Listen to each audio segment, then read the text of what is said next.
The Charles Richardson Show is uncensored and is for adults only.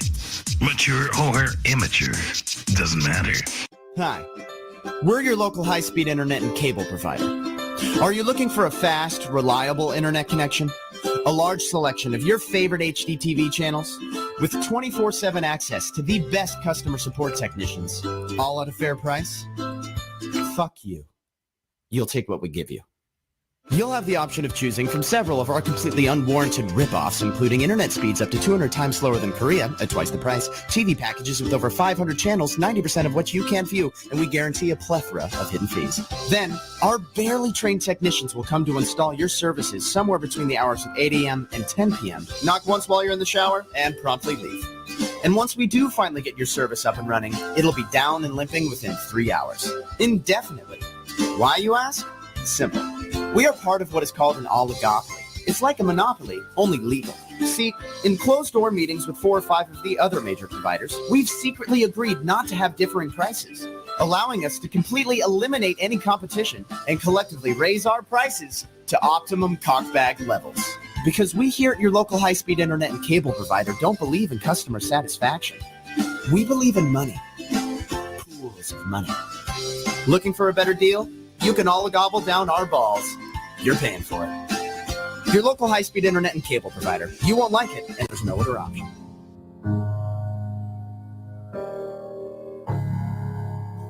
Hello, it's me.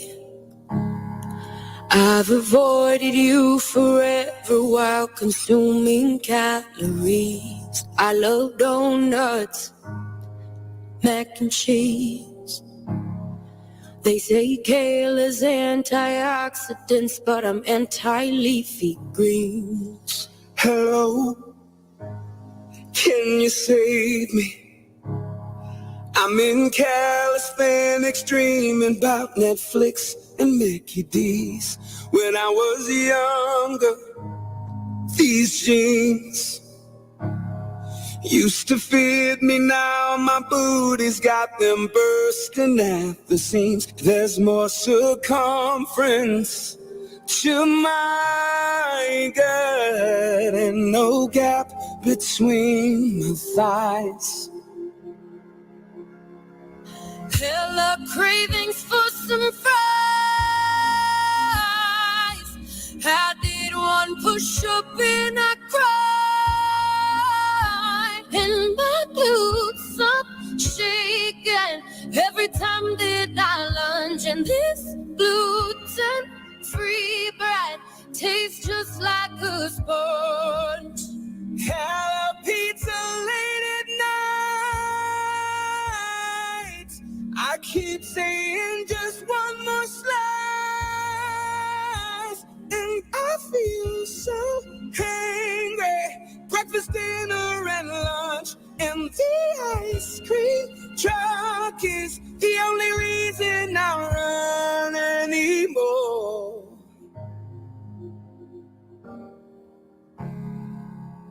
Hello, CrossFit fanatic.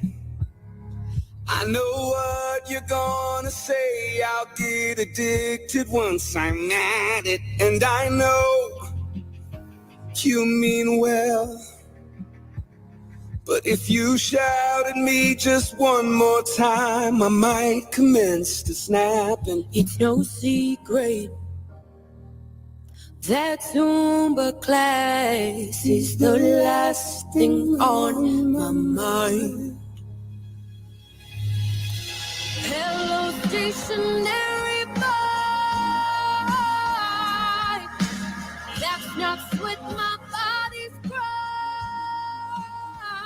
Emotion, don't start. It's every squat that I've done, and this veggie smoothie makes me wanna throw up. Hello, wine and bagel bites. Krispy Kreme gives me life, and I feel so hungry. Breakfast, dinner, and lunch, and the ice cream truck is the only reason I run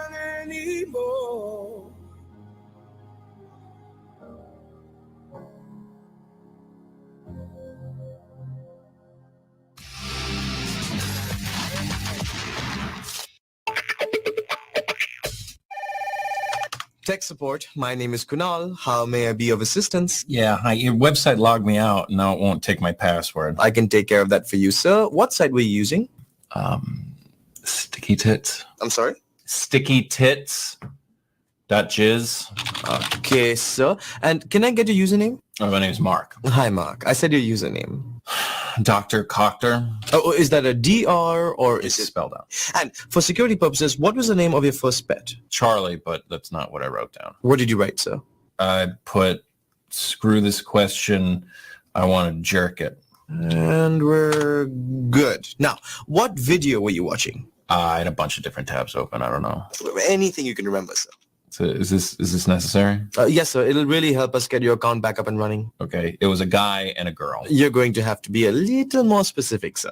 It was a babysitter, and the guy was dressed like a giant baby, and he had her up against the wall, and he was slapping her In the face? No, in the butt. He was slapping her butt, and it rippled. I'm sorry, it rippled? Yes, it was a close up of her butt, and her butt rippled. And was it around this butt ripple that you were logged off? No, it was during the foot job. Is this being recorded? For quality assurance, yes. Okay. Hi, who's that? I'm a quality assurance representative. Sir, I'm going to need a list of the search items that you used. Well, I searched amateur, And? interracial, And? mother and daughter, And? fisting, gagging, and tent rape. I'm sorry, that last one? Yeah, it's short for tentacle rape. Look, Sir, how often do you access our site? I'm sorry, who is this? I'm an account representative. Okay, I go on once every couple of weeks. That's not what my records are showing. Then what did you ask me for? All right, sir.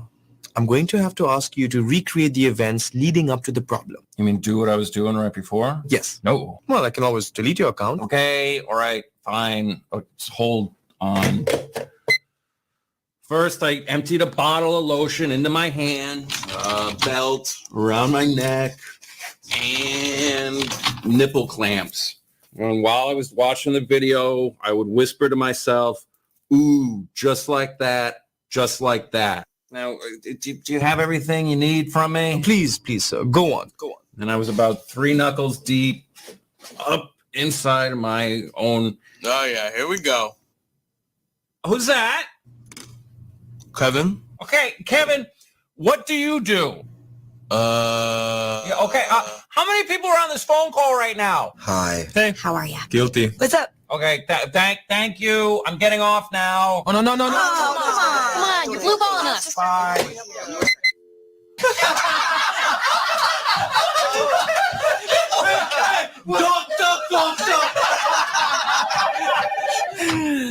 Tech support, my name is Kunal. How may I be of assistance?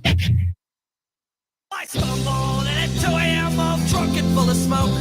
My wife said I have had enough. That said I'm sick. Get out! So I stumbled down to Kelly's pub across the edge of town. And I told the boys my story, and we had another round. Now we're drinking, fight. We're drinking, fight. Now I see a pretty girl, I'll sleep with her tonight. Yes, I'm drinking, fight.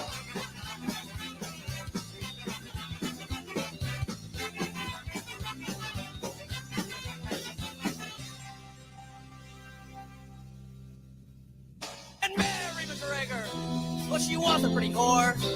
She'd always greet you with a smile and never lock her door. But on the day she died, all the minutes sounded weak. For Mary McGregor finally got some sleep. Now we're drinking, fight. We're drinking, fight. And if I see a pretty girl, I'll sleep with her tonight. Yes, I'm drinking, fight.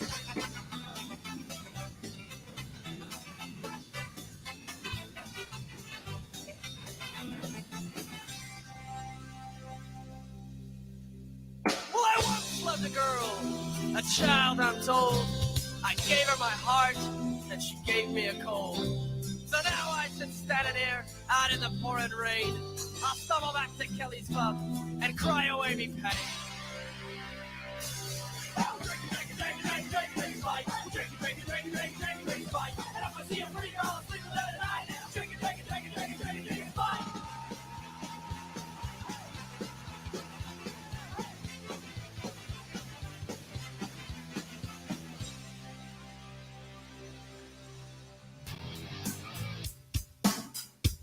Live from the Raw Talk Studios in Southwest Florida, it's the Charles Richardson Show.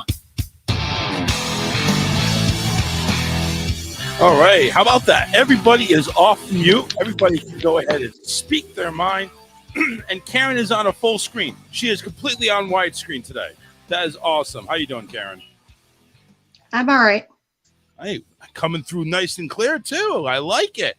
Eric, are we doing the same thing? You're back to your headset, so I'm wondering, how is the sound? Mic check. Nah. Yeah. It's that goddamn headset. It really is. Okay. I'm telling you, it's that it does not have a good mic on it. Okay. Mic check. Do it again. Mic check. Somehow you're a little bit weaker. I don't know really? why. Yeah, a little bit. I'm gonna work on that. Yeah, work out, man. Lift some weights. What's going on, everybody? It's Friday, the 24th of June, 2022. We have a topic to cover today. Oh my God! What, you want to talk about the NBA draft? Is that what you want to talk about? No. Yeah. That's the big topic everybody wants to talk about is the goddamn NBA draft. Okay. Yeah. Okay. Because I want to know which guy that came outside the United States actually went number one. Because honestly, that's like all the players are right now. There's no real NBA players that come in from the States anymore. It's all European. Russian. It's we're losing, dude. We're losing. Next time we go to the freaking Olympics, man, we're done. It's over.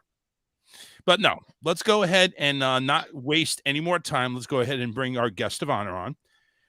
She is an author, a novel expert, and she's written. Actually, she's a very in tuned into music too. So we'll go ahead and get her on there, and I'm going to go ahead and cross my fingers and toes that I do not mess up her name at all through the interview because I've been known to do that a couple of times. It's Titania Thorne. I think I got it right that time. Did I get it right this time, Titania? You sure did. Yes. Well, welcome to the show, everybody. Thank you. So, how you been so far? Obviously, I've been reading up on your website, and I see here some of these books going on. I don't know. I may have to take one into the bedroom and get a special toy out for some of these. I'm just saying, it's yeah, it's kind of steamy. You ever see? No, Karen has that look to it. Karen, you ever go into a book and you see like these it's always me. Well, you had that look when I said that. One of these paperbacks where the guy's like, is chiseled, got that six pack, and the half naked woman is around him, like some type of cloth is around there, and they're like in this fantasy world. That's what it seems like. But I'm sure.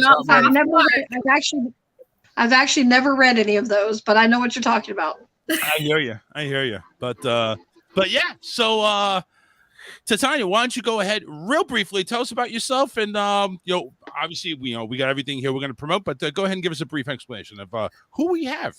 Yeah, so I've been writing since the age of 12. I finally took the leap this year to go through and self-publish my novels. So they are all done by me. Covers are done by hand through my knowledge that I have with digital art. I do all my formatting myself. So these are 100% handcrafted by me. I'm a mother of two. I'm part of the LGBT community, and I'm coming up on my 30th birthday. So I think that it was kind of the other reason why I took the leap this year is I wanted to officially be published before I hit 30 because it's been a lifelong dream. Well, there you go. So, first off, number one, congratulations on getting published before 30. See, I was over here. Hopefully, I'd be settled down by 30, but no, it took me another friggin' 10, 15 years. That after that, it's like, okay, whatever. So it is what it is. Actually, no, wait, take back. I'd be married 10 years next year. So, all right, it wasn't that bad. I'm 44 now, so whatever. 34. Close. I was close. I was 4 years off my goal. But hey, you got married when you were ready. See, that's the important thing. When you were ready. I was ready by the age of 25. Nobody wanted to be ready with me. That's the problem. Okay, understood. Yeah. I was ready to go ahead and use one of these sexy novels to perform. The hell with the Kama Sutra. I was ready to take one of these novels and make kids like at the age of 24 and a half. I was ready. There was no more pull-out method. It's just let's go. But no, nobody wanted it. Nobody wanted it. So I call bullshit on it. Anyway. Miss Thorne, you might have an idea for your next book. I mean, well, the only thing he's got to remember is that these are geared towards the LGBT community. So they definitely are a specific taste. So all I'm going to say, Charles, is read with caution. Yeah, that's understandable. That's understandable. Listen, I have not went ahead and went trans yet, and I'm going to start hitting on women as well. So it won't be women on what. So unfortunately, that's not in the forte. But I can still go ahead and act out a little bit here and there. I mean, I did do phone actor work for a couple of years, if you know what I'm talking about. Eric doesn't know that, and I'm not going to go and divulge any further. It states on your website that you always try to go ahead and give a happy ending. And I'm not talking about that type of happy ending. I'm talking about, something where the story actually ends on a positive note. Has it ever crossed your mind to actually go into end the story basically as a cliffhanger on a downward strand and then pick it up on another book? So I've thought about it, but I'm such a perfectionist that it'll like eat at me. So the way that I actually work my series is that each one is built around one particular couple, and then each book moves throughout the series. You see that couple, those characters pop back up throughout the series so that you can see what kind of happens after. So you'll still get more information as you traverse through the world, but each book is focused on a different couple. So it might be like their friends or things like that. So I always try and make sure that you're never left wondering and you're never left going, that's it. I always want somebody to be satisfied by the end. Is it a completely different story going to the next with the same characters, or is it a continuation of where the previous story left off, or does the story take place focusing on another character in the same realm? So it's always going to be a little mix of both. So like my most recent series that I started was Razor's Edge, which is part of the Bubbling Cauldron series. So it focuses on one particular couple. And then the sequel that I'm working on right now, that's going to be book 2, it actually picks up a few months later, and it has to deal with a character that is introduced in the first book. So it's always going to be in the same realm, the same universe. And each one's going to build off of the other. So you're never going to be like, oh, wait, who's this person? But you can also read them out of order. So like they'll make little cameos and everything. So it's not one of those things of like, oh, if you didn't read book number 1, you can't read book number 4 if that's what interests you. Because so you can't skip around. Different. Well, that's what I want, is that somebody that can skip around, because my goal is to have it be a little bit different each time. So maybe like book 1 is too heavy for you because of the topics it covers, but you're interested in the story. Well, then you can pick up book 2, still have a gist of what's going on, and then kind of continue from there. So that was kind of my thought process with it, is that I know not every book is for every reader. Well, yeah, of course. Obviously, you're not going to be able to please everybody. And I think I've learned that, more recently, unfortunately. I get a late bloomer here. It's you're not going to please everybody with everything. And, some of the things that have happened in the world today, it's like, you're not going to please everybody. But focusing on the LGBTQ community, how much are you focused on that particular community in itself? Like, are all the couples in there same sex? Are we looking at a little transgender action going on in there? What normally is the premise around your book? What type of couples are we looking at? Right. Primarily, I prefer to write male pairings. I like female characters as like side characters personally, because I feel like by doing the male pairing characters, we can show a little bit more of like a male person going through some of the internal struggles that we don't necessarily discuss. A lot of like the mental health issues that aren't discussed. So I want to give people kind of like a safe space to see that that is something that happens. I will be honest, I haven't explored transgender because I don't have enough knowledge on it. And if I was going to write about it, I would want to do it justice. So that one hasn't really been on the agenda because I don't want to put out misinformation. Like I never want somebody to look at my book the way people look at 50 Shades of Grey in the BDSM community of this has a lot of misinformation. Don't follow this as like a rule of thumb. So if you're going to read my book, I want you walking away either feeling more informed, but not misinformed. So you say you focus on male pairing. So let me ask you this, obvious, and I'm just spitballing here. I assume you're female born and raised, right? Yes. Okay. So what do you use as research for a male? Do you you ask your husband about it, or do you have some gay friends that you ask in regards to that? Where do you get your research? So a lot of it is actually from friends, but also this is part of the author communities that I joined. Whenever I have specific questions, there are people that I can reach out to for that, and I'll do my own extensive research. But a lot of the main core of like the particular novels, like certain things that people face, are actually my own life experiences, maybe with a little bit of spin, a little bit of extra on them, but just about everything that I pull that is going to be that gut-wrenching moment or the way that somebody feels is actually how I have felt at some point or another. So I pull from real life experience. So are we saying, and you don't have to answer this if you don't want to, are we saying that you've experienced in the same-sex community fairly often? I would definitely say so.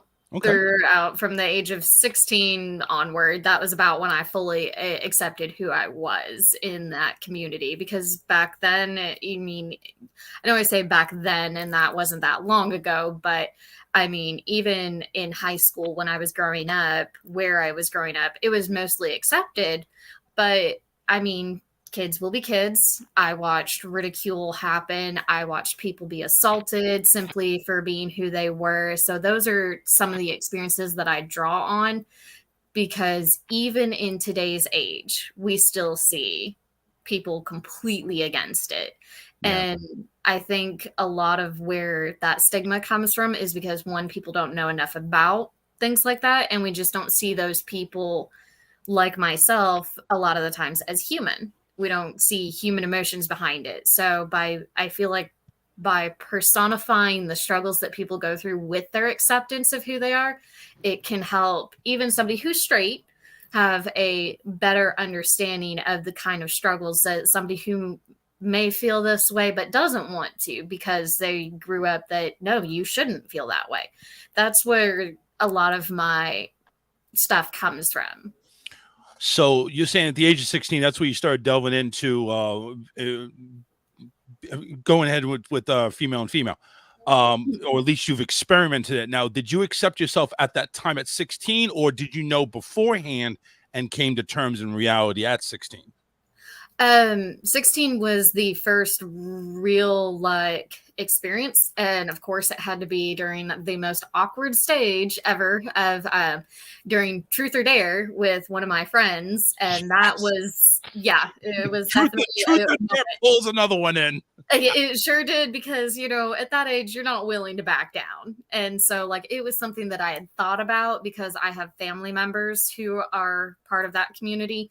And it was things I had thought about in my head, but the way that I grew up, my father was all right with it, but my mother was not. She was one of those ones that would use the slurs and the very demeaning things. So when I figured it out at 16, I ignored it. And it actually was not until I met my now husband at about the age of 18, 19, and he started, it's fine. I understand. And we talked through a few more things and kind of got down into the nitty gritty details. And he helped me actually grow to be who I am today with accepting it of, if people don't like it, oh, well, it's not their flavor. That's okay. You like chocolate. I like vanilla or strawberry or whatever. Did that have that? I'm sorry. Go ahead, Eric. No, I'm sorry. So you mentioned that you got married at 18 and you said you wanted to publish yourself before 30. So you got married very young. I actually didn't get married till about 21. I met my husband was about 18, 19, but we were together we got married in 2013 and we have 2 boys, 7 and 3. And we have been together the entire time. So I have actually come very close to surpassing another goal of mine, which was to be married longer than my mother and father, because they divorced when I was the age of 12. And I'm actually very close to that point. And so I'm very proud of myself. Yes. Very good. Very good. Yeah. Because listen, maintaining marriage, and I don't care if it's same sex or opposite sex or whatever, maintaining marriage and living with somebody, it takes a strain. I mean, I'm over here looking at, I'm coming up on 9 years in November. I'm thinking, damn, I can't believe I've been with the same woman for 9 years. Even more than that. So we do the same thing. We're like, man, it's already been 10 years because on the 21st of August, it'll be 10 years that we've been together. We're like, it doesn't even feel like that. It doesn't. When you've got a spouse that's more like your friend. I was married for 15 years. When you've got somebody who you basically, are ride or die for, it's an amazing feeling. And even though things didn't work out with me and my ex-wife, doesn't necessarily mean one person was bad and the other person was good. Sometimes 2 great people don't necessarily make a great couple. Right. But if I could, as an old vet of the marriage game, there's a reason why it's defined as a couple.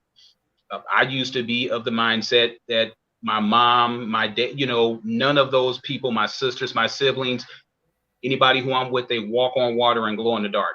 I don't tell people bad stuff about my spouse. And the reason being, if you're throwing all of this negativity at your spouse and then you wind up getting back with them, now they're looking at you like, oh, tell me how you really feel. Yeah, especially if they glow in the dark, then it's like, well, listen, you'll never lose them at night.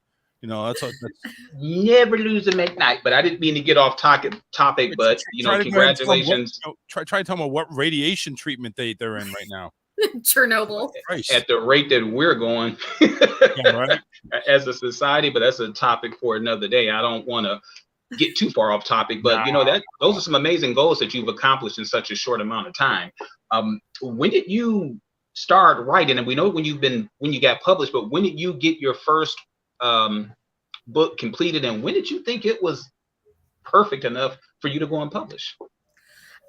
So if you're asking about first book, I've written quite a few actually. I wrote books when I was 12 years old, all the way leading up through high school.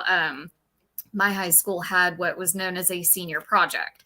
So we had to pick a career that we wanted and do like a 6-month-long project on it. And mine was actually involved me writing a full-length novel in that 6-month time frame. The first book that I wrote that officially has made it published was my novel, All Things to Ashes. It took me agonizing over it. I think I edited about at least 9 to 10 times. And even then I still didn't, I'm one of those very, like I said, I'm a perfectionist. So I was still nitpicking things. And I actually had to get one of my colleagues to read through it. And she told me, she's like, if you don't do it now, you're never going to do it. It's as good as it's going to get. Like I was pretty much getting to the point where like, oh, well, should this be a comma or should it be a period? That nitpicky with it. So she finally pushed me over the edge. She's like, just publish it. It's ready. So my first actual novel was published this year on right the day before my birthday, actually, back in January. So, wow. So literally right down to the last minute before hitting 30. Pretty much. Wow.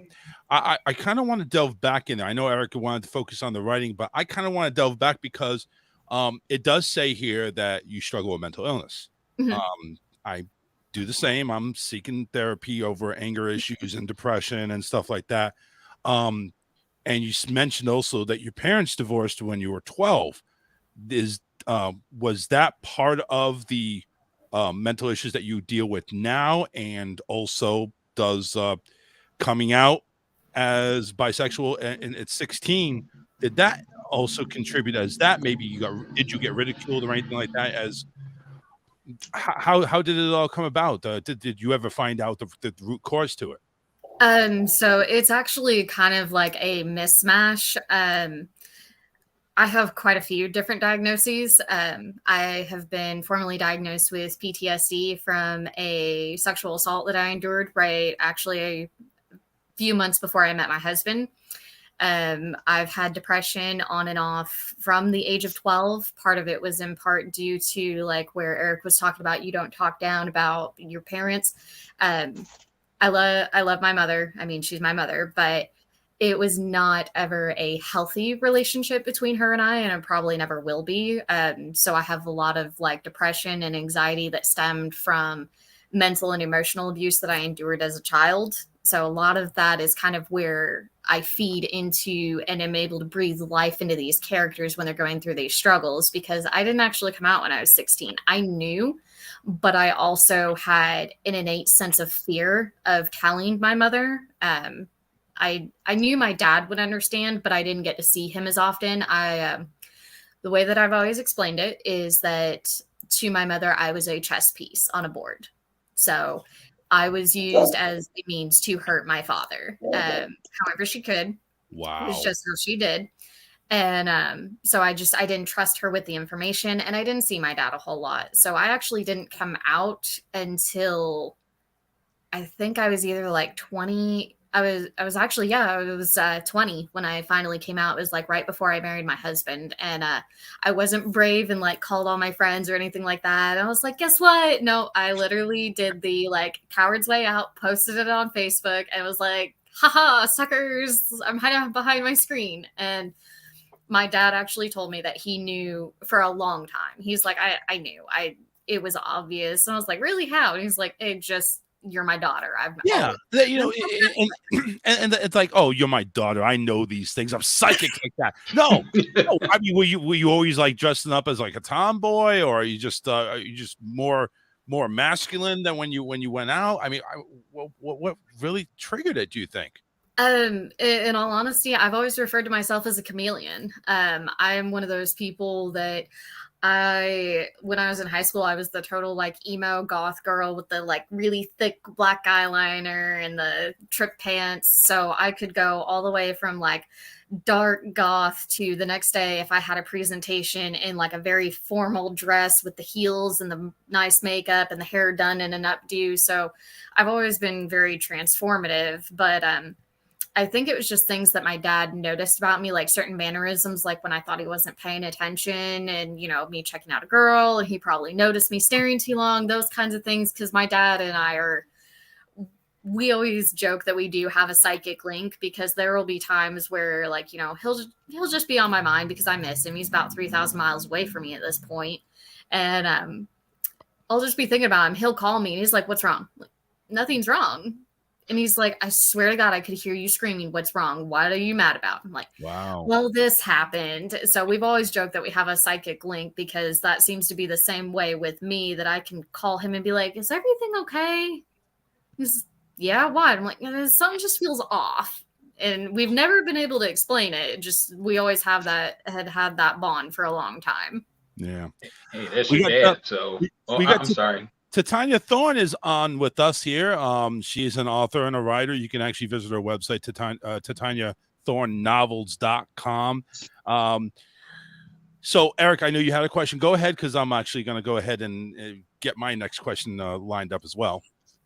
Okay. Was just curious, and hopefully I'm not stealing any of Charles's thunder, but how influential was the pandemic with you go ahead and just shooting your shot for your goal? To be honest, it really wasn't. I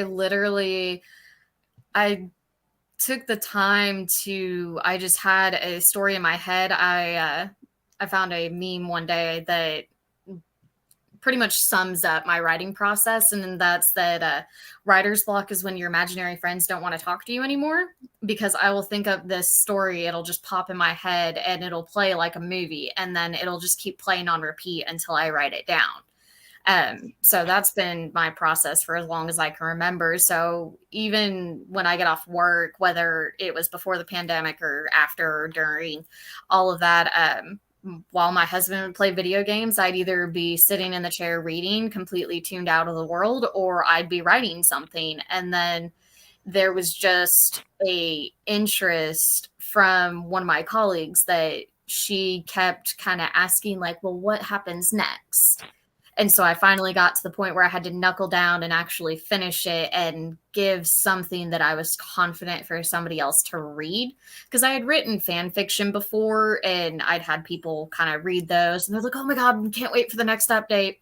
But this was someone whose opinion I highly valued. So when she came back to me, she's like, this is so good. I need to know how it ends. That was the point where I was like, okay, I guess it's time. And my husband was like, you can put them out there this way, because I did send it off to some publishers and they're like, well, it's not for us. And I had some that they told me, they're like, I really enjoyed it, but it's just not what we're looking for right now. And I had they gave me like actual feedback on it. So they told me the things that they liked, the things that they didn't like, and everybody's going to have their own opinion. There were certain things that they wanted me to change that I just was not willing to, because that was how the story was. There was no, well, if I alter this, well, if I had made those alterations, it would have completely changed the story. So I just went ahead and said, you know what? It may not be for a publisher, but I can do it myself. So why not? So you mentioned that you work as well as write. I see here in your bio, it's like you have actually a full-time job. You're a full-time student going for your bachelor's degree. Yes. So you got a lot on your plate. When you go ahead and finally have a chance to sit down and write, does it come to you because you're using your past experiences or trying to incorporate those? Does it just come to you naturally, or do you sometimes have a fear of writer's block? So I am one of those people, like, I use music as a way to kind of get my creativeness flowing. So usually what will happen is my husband will load up his video game. He's a gamer nerd, just how he is.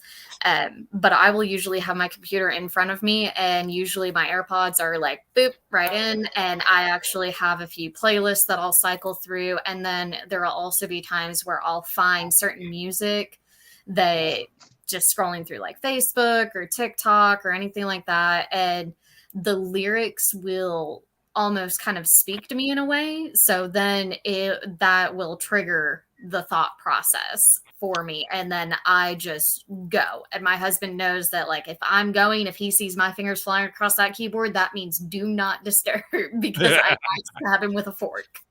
That's kind of like how my wife is when I'm playing my PlayStation and she's over there doing her Cabbage Patch Dolls, and it's like, just I'm in the zone. Or maybe she goes ahead and opens up the laptop and starts playing The Sims, and it's like, leave me alone. Yep. And actually, the song, some of the playlists actually are on here on your website. Oh yeah. And here's one of them that I'm not going to play a lot of it because Facebook likes to flag, but this is Citizen Soldier. The surface, they refuse to see my heart in this mold that they have made. So what shows Citizen Soldier? What does that tell you? Or what does that speak to you about? So with Citizen Soldier, he was actually a group that I stumbled across on TikTok, and that boiled down to, for me, a lot of his music spoke to being unseen.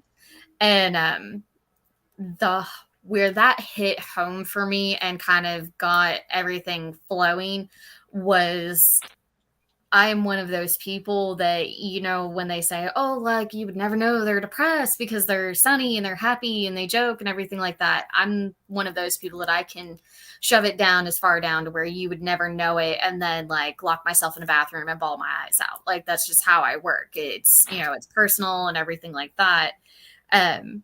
But it was about being unseen and that portrayal of having to be perfect and having to live up to somebody else's expectations. It was a big hurdle that I had to overcome as an adult, because my mother's voice still lingers in my head, telling me how imperfect I am.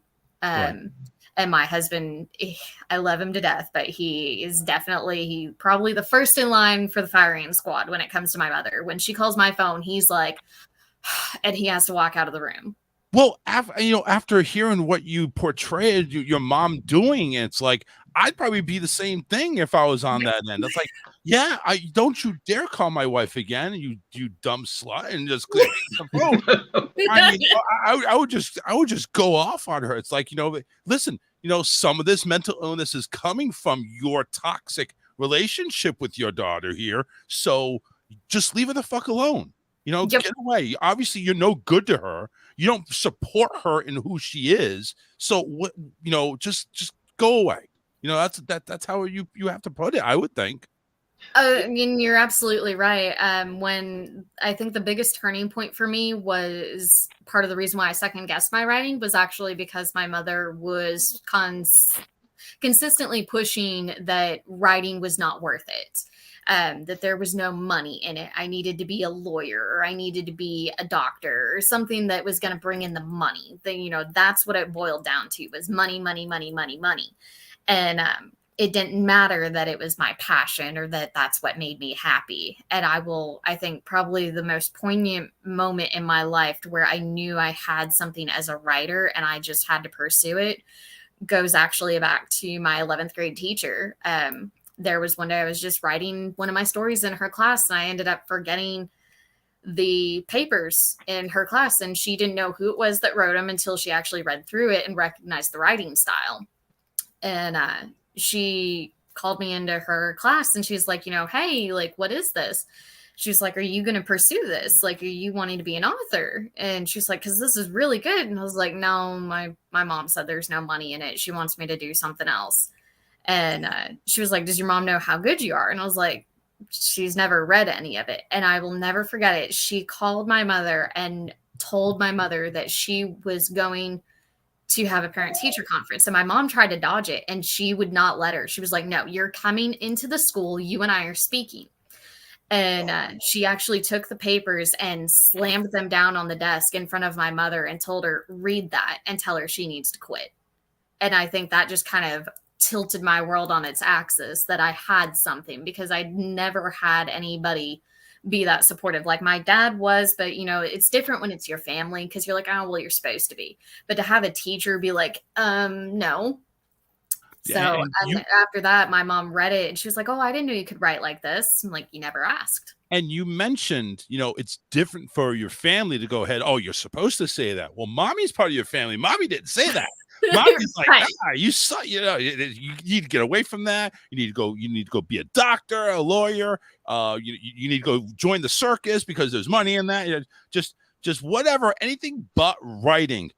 But you faced obstacles, not only your family divorce, your mom being so negative against you, publishing companies telling you,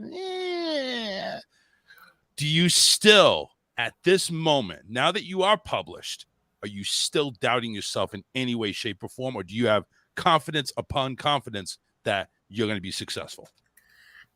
I'll be honest, any writer you ask, any writer suffers from crippling imposter syndrome. And what I mean by that is that's where you're sitting there going, oh my God, am I really writing this? Is this really me? Are people really going to like it? You will criticize yourself over every step, every hurdle, every sentence that you write.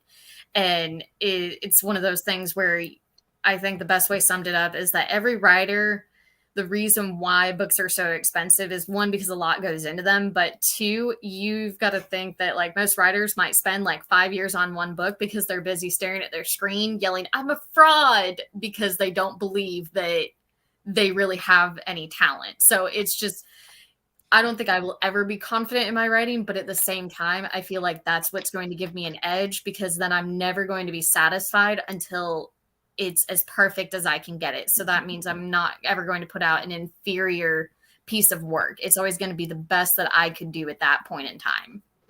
Titania Thorne joins us here, published here just earlier.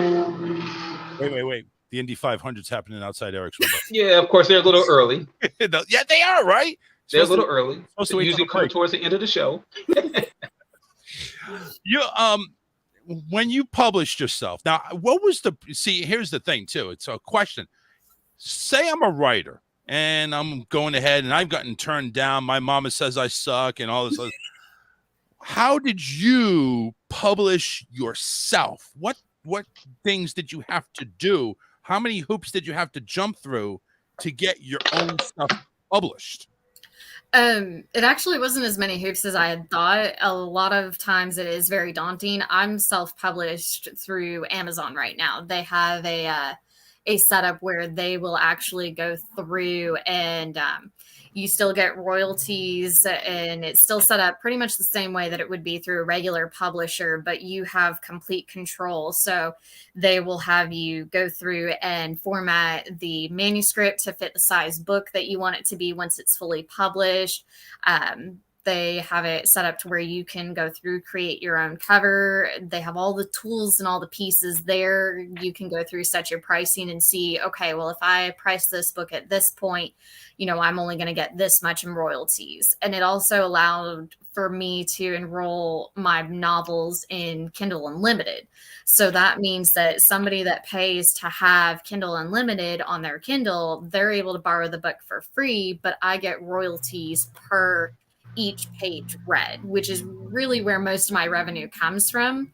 But I'm okay with that too, because then that gets word of mouth out there of, hey, I got to read the book for free, but this was a really good author. You should check her out. And maybe that person doesn't have Kindle Unlimited, or they prefer to have the real book in their hands. So that's why I strive so hard with making sure that everything's as perfect as I can get it, all the way down to my covers, because I want it to be that when somebody does hold that book, that it's as polished as I can make it as an individual. So would you say it's actually easy to go ahead and publish yourself and you get the same benefits even if you went through a publisher, or is there benefits to having a publishing company say, all right, we'll take you on? I would say that the difference is going to be how much control you want over your novel, because a publisher, they can take you on and everything like that. But at that point, it's no longer yours anymore either. So then they are taking over all ownership rights of that novel. So if they want to change a character's name, if they don't like, the cover ideas that you're coming up with, if they don't like the premise that you've worked with, it becomes their property and you have to work with them on that. The real bonus that comes from it, of course, is more often than not, you get a portion of the profits up front. So basically they'll project of, we expect, we'll sell 100,000 copies of your book. So we'll give you X amount of money up front as essentially a signing thing. And they'll do all your marketing and your promotions and stuff like that. It just really kind of depends of what you're willing to sacrifice for what you're going to gain. Mine is a lot harder, one, because all my marketing materials are done myself. All my social promoting is done myself. So I definitely am fighting an uphill battle when it comes to marketing and promoting and getting my book out there. But it also left me the freedom to say, this is what I want my cover to look like. This is what I want my characters to do. This is how I want it to look and move forward. This is how many books I want to write on it. It gave me the freedom and the control that I wanted. Yeah. So like having a publishing agency, obviously they're going to go ahead and tell you, all right, you work for us now. We're paying you X amount of money. We'll go ahead and publish and promote and all this, advertise your book, but you're taking on that responsibility. So you say, you know what, we don't need you anymore. I'll do it myself. Eric was going to chime in. And then after that, I'm going to go ahead and get to your series that you have, the Bubbling Cauldron series. And we'll talk about that here in a second. Cool. You mentioned about some of the changes that the publishers were trying to initiate. What sort of changes were they trying to do? So one of the main publishers that had gotten back to me, they said that they loved All Things to Ashes, except for the fact that the two main characters towards a certain point, they felt were too similar. And they were looking for what's known as a trope of opposites attract, or, fire and ice, those kinds of things. And the thing is that the way that the story had come to me was essentially like the whole premise of that book was the little nerd that the jock used to wail on grew up to be a successful businessman and was now a lot more of the alpha male, just like the jock was. So you have these two alpha males fighting for dominance, but they had said that they wanted more of like an opposites kind of thing. And I didn't want to lose the premise of showing how somebody can take that anger and that pain and mold it into something and make something of themselves. So it was really, I didn't want to show how like, oh, he's still the same nerd and everything like that, because we know people change, and they just wanted it to be the two characters to be a lot more polar opposite. But that was my whole point of the story, was to have them be so similar, because that's what was causing them to butt heads as adults, is that they were both, bickering back and forth of who was essentially going to be who, and dealing with the fact that, the jock thought he was still going to be that same old nerd that he remembered that let him bully him and everything. But now he's finding out, no, this is a guy that will sooner slug him in the face and, destroy his whole life with his millions than anything else. Got a comment there. Philip said that this lady is awesome. Thank you, Philip. I'm sure she appreciates that. Go ahead, Eric. I'm sorry. One other thing. So you were doing all of the artwork too, as far as like the design of the cover of things of that nature. Is that all you? Yes, that is all hand done. I have a iPad that I do all of it by hand. I make sure to search out for unlicensed images, to where, as far as like if it's a particular photographer that they are using that for licensing fees or things like that, I either get it through a membership with like Adobe for stock photos, those kinds of things, to where I have the rights to the image, or I actually go through and create the images myself. So everything is done and positioned by hand with my iPad and my iPad pen, or my pencil. Now that's talent. Those are some very impressive like artwork that you have down there. So not only are you a talented author, but you also have a very vivid imagination as far as, the visual, the colors, the way that everything just kind of blends in, the light colors and the dark colors. So, man. Yeah, she's got some talent right there. Yeah, Karen, I'm seeing here. She's kind of like staring off into space. I don't know. I think Karen's a little bit timid, maybe, to chime in. Did you have any questions for Titania? No, I did, and absolutely kudos to all your success, because it's absolutely fascinating, your story and what you partake in order to. I hope I don't lose power. Okay, we got a storm over here. Oh, okay. But I wanted to know, with you having the experiences in your community and writing and I appreciate the fact that you don't write about things that you don't have knowledge on. Do you think with, the LGBT community movement, and the reason I ask this is because I remember in high school really fighting for people, friends of mine that were afraid to come out because of the bullying and et cetera. It just wasn't done then. So I appreciated the movement when it began, but do you think with all the eccentric ways that and turns that the movement has taken, do you feel that it's hindered the community in any way? So for me, it's one that we need to understand that these people and their aspects, they've always existed. They've always been there. It's just now more so that these people are being less afraid to be their authentic selves.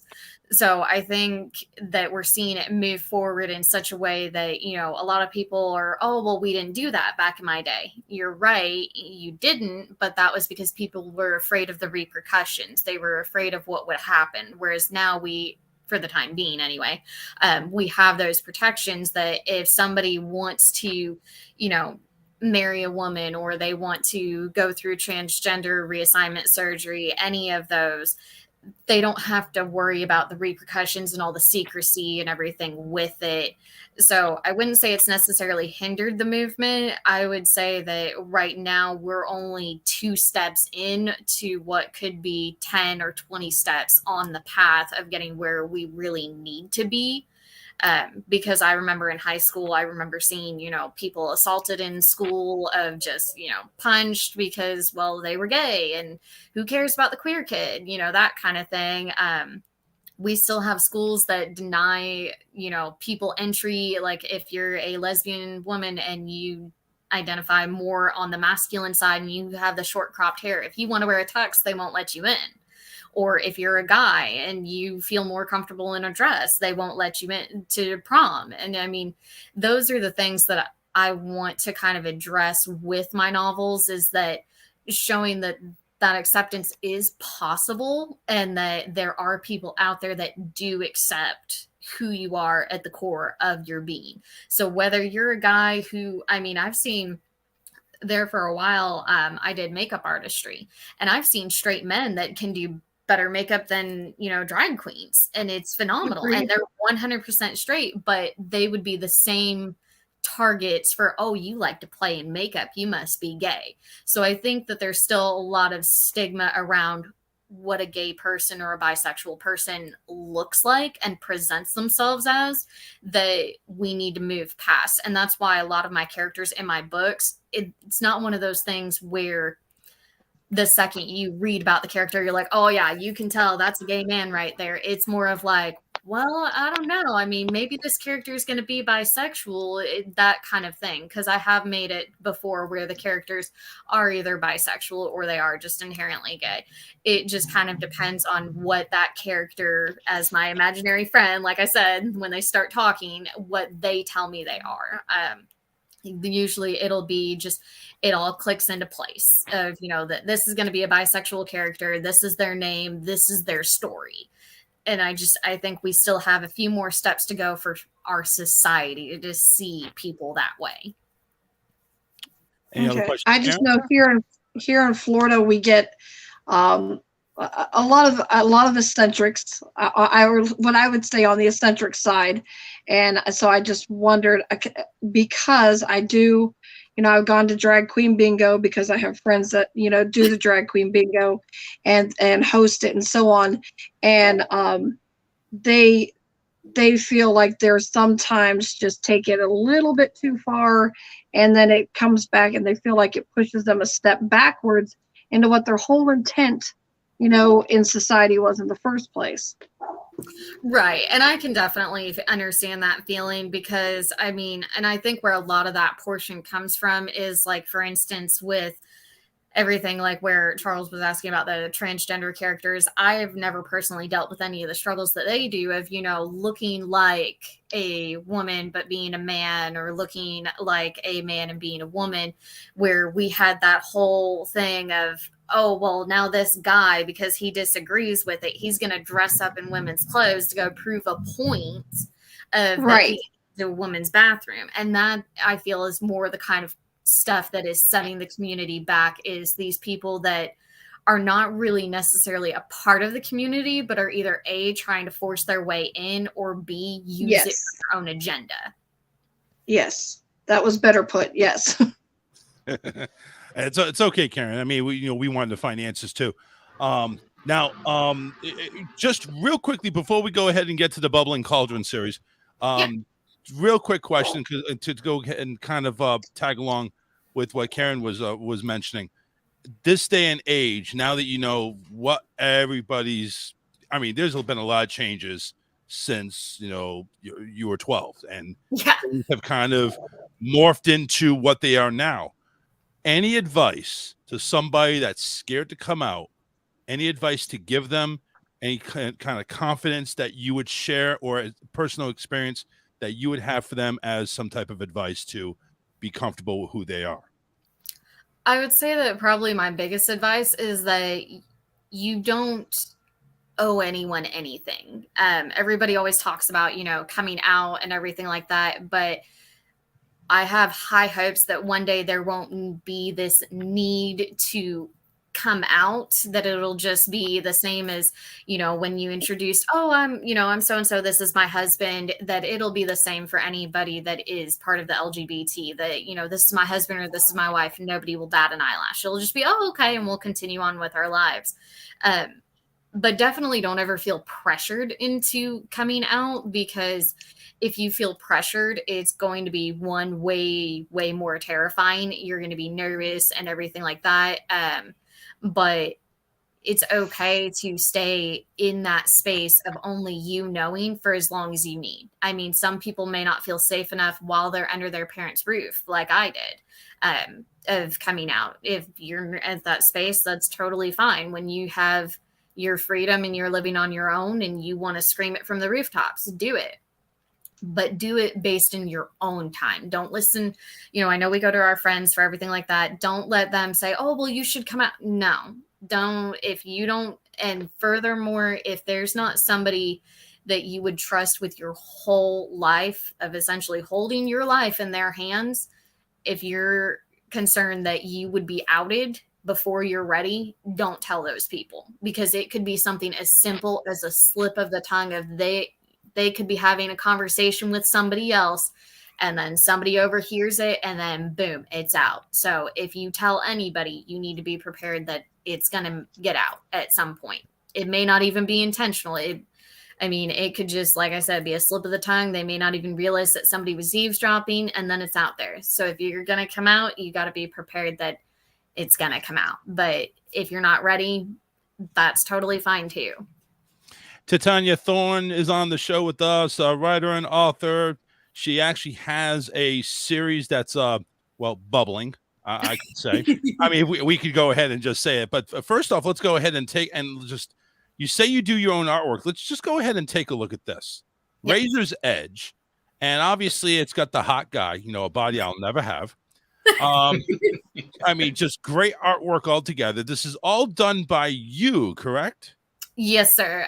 From finding the correct font and getting it placed, to the blood spatter, the glow around him, even the retoning of the photo, every bit of placement is done by hand. So the little insignia with the cauldron, that was one that I located as a free to use stock photo and put in the words and kind of curved them around. All of it is done and resized by hand.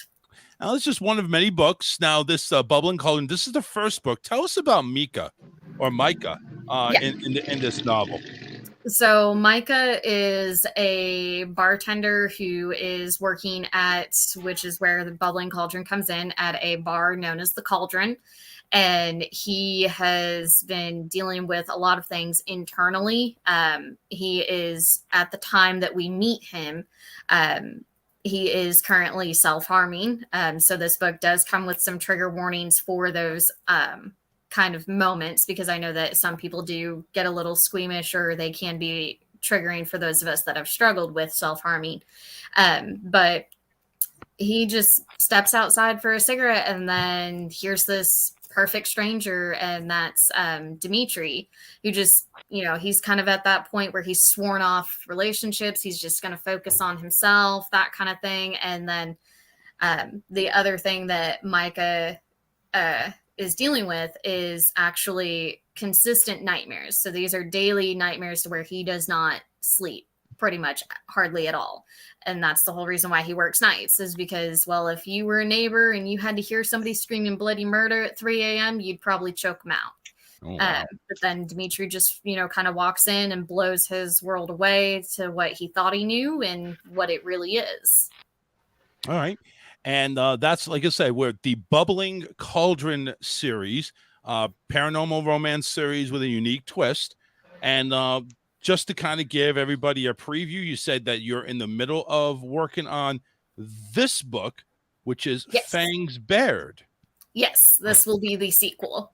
Now, is this also with Micah in it as well, or are we talking a completely different cast? So this is still going to be in Micah's realm. He actually does make a few appearances with things like that, but Fangs Bared is actually going to be stepping into one of the side characters from Razor's Edge. So in Razor's Edge, one of the characters who kind of helps Dimitri and Micah kind of get their bearings with everything that's going on between them and then in their lives, as well is the owner of the bar that Micah works at, and that is Aiden, and he owns the Cauldron. So this is actually heavily requested that it be Aiden's story next. So here we're going to get a peek into Aiden, and some of the other characters that come in will lead us into book 3 and so on. Ooh, I love a good spinoff. Awesome.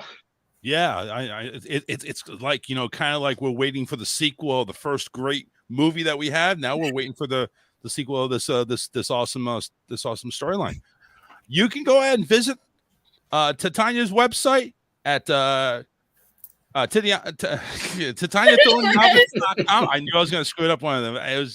It's a tongue twister for me. I'm from up north, so I got that thing going. So make sure you go ahead and visit. Now you could also visit her on Facebook, Instagram, and Twitter, all with the same tagline, Titania Thorne at the end. So Facebook.com/Titania Thorne, and Instagram and Twitter, the hashtag is at that as well. Listen, we want to say thank you very much for taking over an hour of your time. We appreciate it. Hopefully you had a great time. Was there any last thing that you wanted to promote, or any last thing that you wanted to go ahead and tell our audience? I just want to say thank you for having me. This has been a really good experience, and anytime you want me back, I'll be glad to come back and even just chat. I've been watching your show since I found out about it, in all honesty, so I look forward to seeing what more is coming. When I have updates of when book 2 will be released, it'll be all over every bit of my social media, so you can just kind of keep an eye out there, but I don't have a date yet. Hopefully soon. Awesome. Yeah, definitely keep us in mind. And I know you started watching the show. It's not all real, trust me. And it's probably a lot of photoshopped, and Eric's probably whispering stuff like, hey, don't trust probably us. But before you go, though, I want to say something. Your story is very impressive. How you've overcame anxieties, fear of rejection. It's a hell of a story, and you need to be extremely proud of yourself. And not only do I say this to you, but to the other folks that are out here, when it comes to your dreams, it is a sin to hide your talents. If somebody is telling you that, no, and I had actually got that piece of advice from my ex-wife. Just real quick, really bad stuttering problem, but I always wanted to do some form of like podcasting or things like that. I always felt that I sounded weird. But she told me that it was a sin for me to hide my talents. And if you neglect to use your talents, it'll be taken away from you. So you've done something that like 98% of the people across the world have not done. And that's pursued your dream in spite of obstacles. So you really should commend yourself on all levels. Absolutely. Well, Eric, thank you. And Eric, you could take it from me, hosting a show for 7 years. If I can go ahead and botch names and still be aired, you can do that too. Just have faith, brother. Have faith. I definitely do. But hey, we've taken up enough of your time. We know you've got, I don't know how many hours in your day. I only got 24 full time. Yes, my go ahead and goodness. get back to writing. She's got a bachelor's degree. I'm sure she's probably late for her job. And at the same time, she's got a husband that probably is like, doesn't game 24/7. So she'd probably like to spend time with him as well. So yes, not to mention the move 7 on. and the 3-year-old, not to mention the kids too. So we definitely And the kids, too. enjoy. That's right. You got to remember the kids. I totally forgot about the kids. But sometimes I wish I could figure out my mind. But anyway, it was a pleasure. Thank you. Thank you very much for joining us. And yes, Bye, keep us in tune with book 2. Definitely. Okay. Absolutely. Once again, Titania Thorne, everybody. And we're going to take a short break here. Got some tunes for you. We'll be right back. Don't go anywhere. Grab a beer. We'll be right back after this.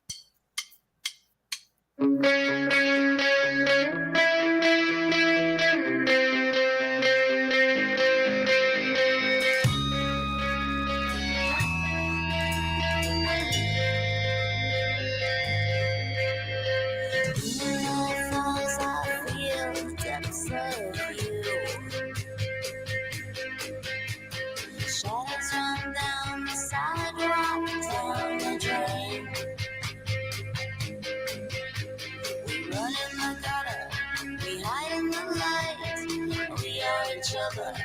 and we are the night. Oh.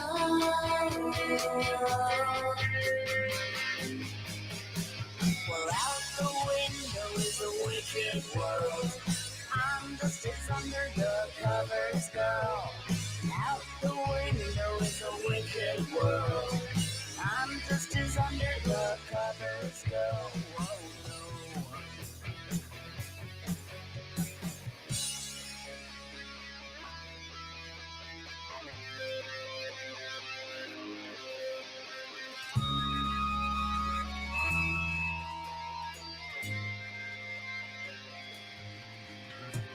I don't care about the time, and I don't care about what is mine. It's all washed away in the rain. Drops run down the walls, and I'm just here to hide. Everything that matters is on the outside. The window is a wicked world. I'm just as under the covers go. Out the window is a wicked world. I'm just as under the covers go. Oh no. And now the moon has gone away. Left alone in this world to stay. To stay.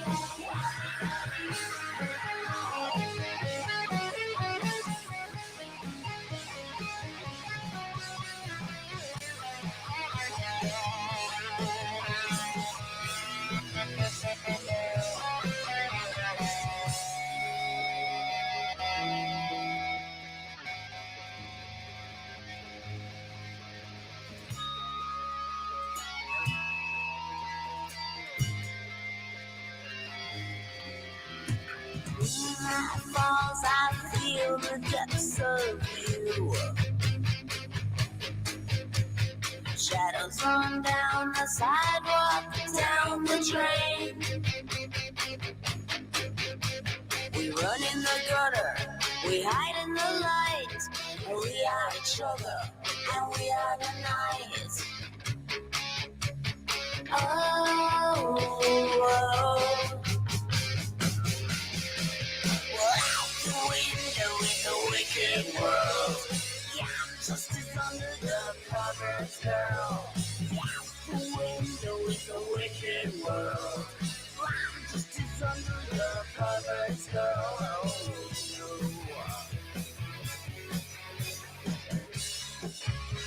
A wicked world. Under the covers, girl. A wicked world. A wicked world, oh no.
he's right.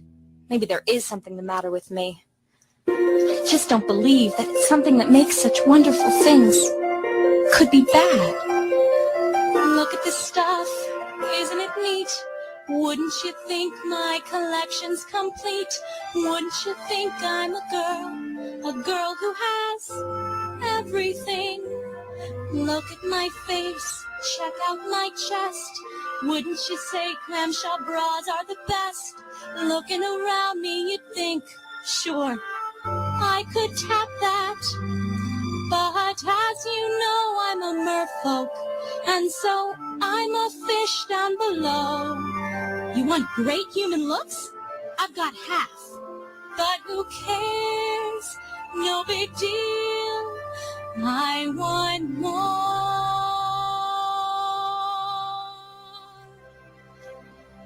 I want to be like the people are.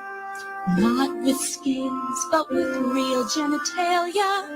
Rolling around between the, what do you call them? Oh, sheets. Flipping my fins, I can't get too far. Tons are required for nearly everything. Selling myself on the, what's that word again? Street. Up where they bang, up where they bone, up where they stay up at night all alone. I've never come, wish I could have a vagina. What would I be if I could live with a vibrator? What would I pay to spend a day warm with a cock? Bet you on land they'd understand that they don't fuck over their daughters. Wet young women, sick of nothing, ready to lay. I'm ready to do what the people do. What's your position and what's your name and what's gonorrhea and why does it, what's the word? Burn. When's it my turn? Wouldn't I love to fuck like they do above? Not celibate. Wish I could have a vagina.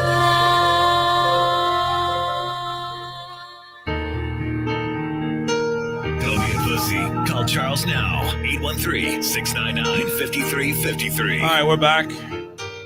Second hour right here. We're well into it.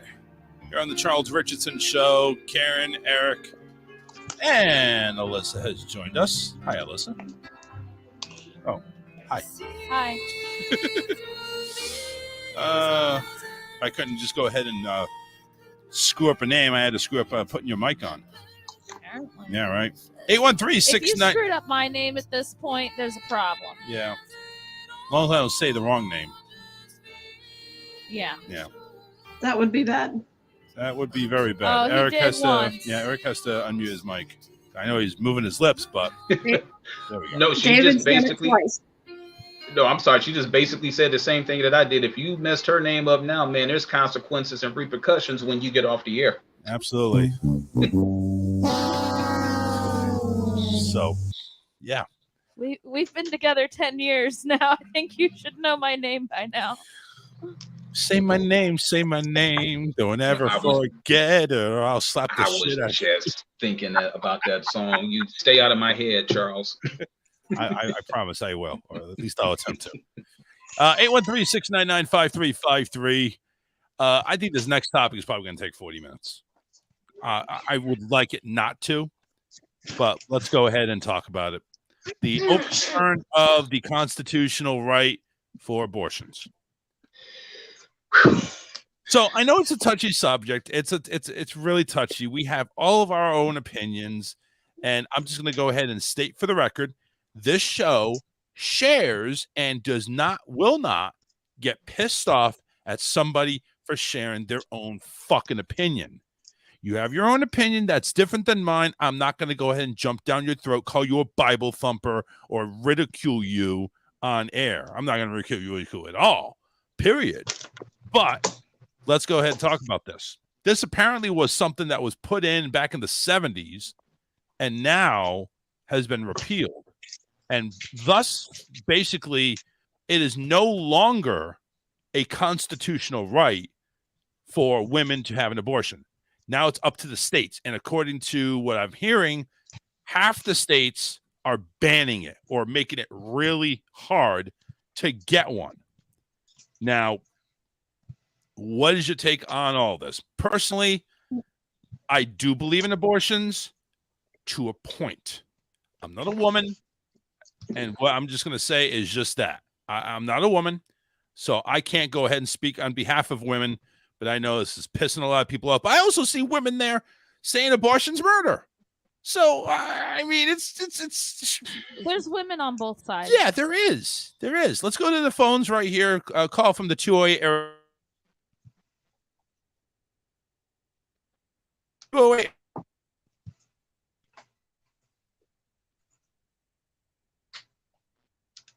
Out. Can you hear me? Yes, I can hear you now. Go ahead. Hey, what's going on? Hey, Bad Billy, what's happening? Not much, actually. This I didn't realize because I wasn't listening, but I didn't realize that was the topic of discussion. I just wanted to share a little bit more with you of what we were talking about earlier today in a private conversation. Oh, okay. So yeah, let me bring everybody up to speed. We'll talk about the abortion thing here in just a second. So Bad Billy went ahead. He had messaged me on Wednesday, saying, "Hey, listen, I want to call in from your show from a music festival that's going on." No, he's not in electronic music, but it was like it was a countryish and a countryish type of music festival. And he said he was going to call in, and because he was going ahead and try to get interviews and everything, didn't call in, not because he didn't want to call in. It's just, go ahead. If you want to take it from here, Billy, go ahead. Yeah. So I got a little busy last night, and then, I had gotten some interviews in, and I approached this one lady who I already had on Outlaw Radio in the past, and I see if she got about 5 minutes of her time. And the promoter, who I'm going to leave nameless, I don't want to put it out on any public podcast or radio show or anything. He's still a good guy. I'm just really disappointed in the way he handled some things. So he steps right in and tells me that I have to watch who I'm asking for interviews because they may be under contract if they're signed to a label or something. You understand all that, right? Right. Yeah. So I said, no problem. He said, anybody I want to talk to, I got to clear it through him first. I'm like, okay. Well, somebody on yesterday's agenda turned out to be my cousin. Not just my cousin, but a cousin that I grew up with. His mother raised me, so that's more like a brother. Okay. I sat him down in my chair, but I got in trouble for not clearing that with the promoter first.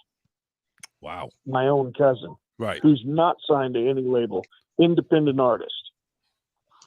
And then I see people I want to interview. I try to get the promoter's attention to see if they're a go or if they're a no. And nothing was, I couldn't, he was way too busy. And it kind of sounds like Billy was the debt collector and this guy was just running from him. It's like he's trying to go ahead and get some money. And it's like, nah, I don't want anything. I'll be right back. Yeah. So, and even so, there was a vendor there who, a guy named Chaz Mitchell, who makes custom-made cowboy hats, and he's so world-renowned with his craft that there's gonna be some westerns coming up where people are wearing his hats on set. That's how good this guy is. So I figure I want to sit him down in my chair and talk about some of this stuff. Oh no, but I couldn't even do that because I could only catch him in the morning before he got busy. And Gordy, or excuse me, now I said his name. No. Damn That's me. Gonzo. We heard Gonzo. We didn't hear anything about somebody. Yeah. That's his pen name. But yeah, so Gonzo tells me, no, I can't even do that. I gotta stay in my tent area. And I ask him where I can get something to eat, and he goes, I don't care where you go as long as you stay out of my VIP tent, which I was already told not to go in there from the very beginning. And I respected that the entire time. Right. Never stepped foot in there. No. So I kind of felt like I was being talked to like a child. And after that, I just cut down my tent and left. Yeah, and that was and that was on Wednesday, right? And that the same thing, or you had a similar experience happen earlier today. That was today, yeah. That was today. So what happened on Wednesday? Because Wednesday was you reported something similar. No, Wednesday was when I was cut off and told that I couldn't. I had to clear with him any interviews that I do. Now, did you stay at the festival even after that? Yeah, because I tried to do as he said. I tried to clear it with him. Right. But of course, when I tried to, it's like, I can't get his attention. He's nowhere to be found, and all that.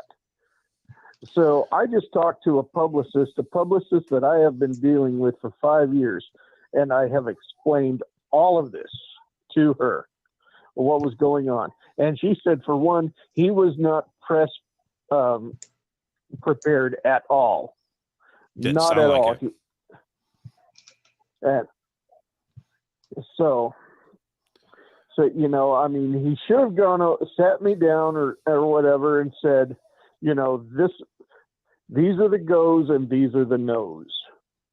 So after all this, you stated right up front, you're trying to keep the guy's name off the air because he's still a good guy, but he does all this to you, and not just one night, or not just one time, twice. And I mean, just there's like no remorse whatsoever. It's like he was just being a dick.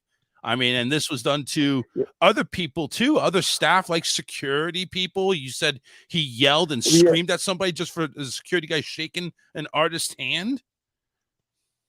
Aaron Lewis got off of his bus to shake a security staff's hand, and that security staff got in trouble. Unbelievable. I mean, come on. Unbelievable. Aaron Lewis, former frontman of Stained. Yeah. He gets off his bus to shake some average Joe's hand. And the average Joe gets in trouble. Yeah. You're not supposed to be handling this guy's hand. You're not supposed to be shaking anybody's hand. You need to focus over here and you need to do your job. Yeah. Well, if I can chime in for just a second. Yeah, go ahead, Karen. I only have knowledge in this only because of what David does. And David hauls for a lot of these events and bigger. And we are given emails. So even down to the driver, we're sent emails from these production managers, and it's almost like a catalog of do's and don'ts. I personally have worked some of the venues myself. We have artists where you have to be so many feet away from them. You have to wear certain color clothing. Some people you can be within the proximity of, but you can't, address them as in to say, hi, so-and-so. And I know the press. So I don't know if it was just an issue. One, it sounds like he was extremely power hungry with his job. But with that being said, just like we had discussed in a previous show over the Disney worker, kind of overly taking his job seriously and ruining a very important moment for somebody, there are rules because it all trickles down to who they work for. And these fines that they get, for instance, I understand the artist came out and was willing to shake this person's hand, but at the same time, if that person does not follow protocol, then that trickles down to who they work for, and the fines are tens of thousands of dollars at sometimes. So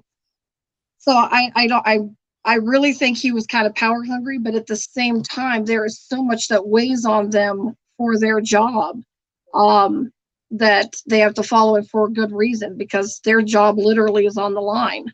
So you did mention, Billy, that he seemed a little bit stressed out, a little bit like, overwhelmed. Well, yeah. I mean, come on, he's got an area the size of 2 football fields, and he's got to deal with the vendors coming in, making sure that there's enough soda, there's enough beer, there's enough food, and all of that. Gotta have the beer, and he, yeah. But I went to a rock festival in Vegas back in 2017, as I think I've already mentioned. Mm-hmm. And everything was already prepared for me. In fact, there was an agenda of people for me to interview before Yes. I even got there. So, but that was done. But that was done. But that was done pre before the date that you had to show up. See, and I think that would be, in all fairness, probably the way to go about it. I think you and I had already talked in regards that's how you're going to handle things, because it works so well that you had everything planned beforehand. You had the interviews here. People are going to talk to you here. You had everything cleared before you even set foot in Vegas. Exactly. And this one here, this festival here, you just went there. I mean, as a professional door-to-door salesman, hey, can I have 5 minutes of your time?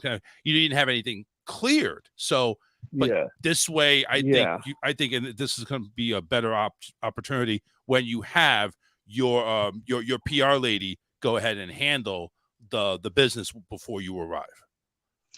Yeah, and it's much better to do that ahead of time. Yes. Because they usually have a timeline for you on a lot of these events. I mean, to give you, for instance, and I can't even, this is how tight some of them are. So I can't even tell you who was at this performance yet, because we have not been released to do so. The pictures were allowed to be taken.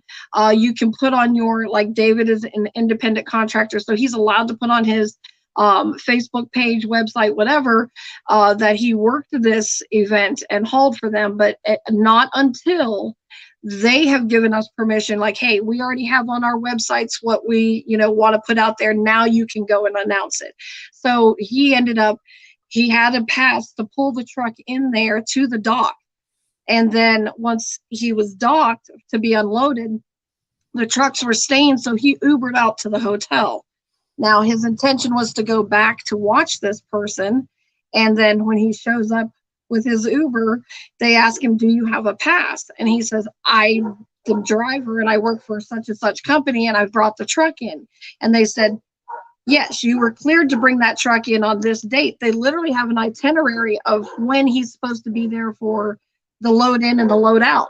So he was not granted permission to enter for that event, even though his company cleared him to be there, but because he didn't follow protocol with getting a pass for that specific day, he could not get in. Yeah, and those situations really suck. But if you don't get in there ahead of time, when they send you that email, if you have any questions, do it right then. So what Karen just said was actually, I didn't know anything about this. So when we had our conversation, I'm over here like completely against this person. Like, my God, what a dick he was being such an asshole. But to Karen's point, I guess, I guess he could have handled it a little bit better. But to Karen's point, they do have like itinerary that they have to follow to a T. So it's like more like a security and a protocol. It is. Hang on, Billy. Hang on, Billy. Eric, go ahead. I'm sorry. So it's more like a security and a protocol, like a safety, concern as well, because you just don't want people roaming, in and out. Somebody. Yeah, I get it. On the outside, on the surface, I understand where Bad Billy's coming from. But after Karen explained it, yes, there's got to be procedures. There's got to be safety protocols in place in order to keep everybody safe. Yeah. So, but at the same time too. But like I say, the lesson I learned as of today You know, because there were a lot of measures that I didn't know about, and I talked with my PR publicist about this. I am never doing this again without somebody like Shauna O'Donnell, who is a phenomenal publicist. I'm never doing this again without somebody like her in my corner. Absolutely. Yeah, right. That's the person you need to call first and foremost. Listen, this is what I want. This is who I want. Make it happen. And they do it. It's kind of, it's kind of like a lawyer having a secretary. Hey, I need all these files copied. Do it. Okay. And send them over to the other lawyers, or they take care of everything. They're your right-hand man. I mean, but just that feeling though last night, I really wanted to pack it up. It was one of the artists that kind of persuaded me to stay. It's, imagine one of your favorite bands is playing and you want to leave. Yeah, right. It was like you were so dejected, so rejected, and to the point where you didn't even want to stay to see your favorite band. That's hard, man. That's right there. That is a scenario I never want to have. Yeah. I don't want to ever go to a Backstreet Boys concert and not see my favorite band. Who's going to be opening act?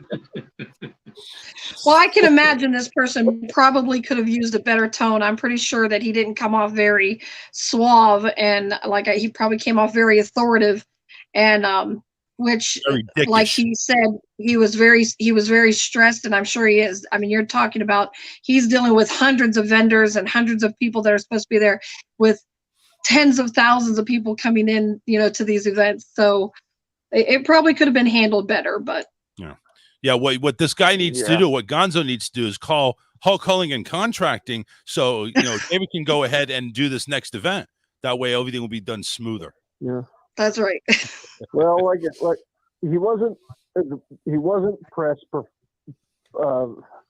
prepared at all. I mean, everything else was prepared great, but when it comes to press, no.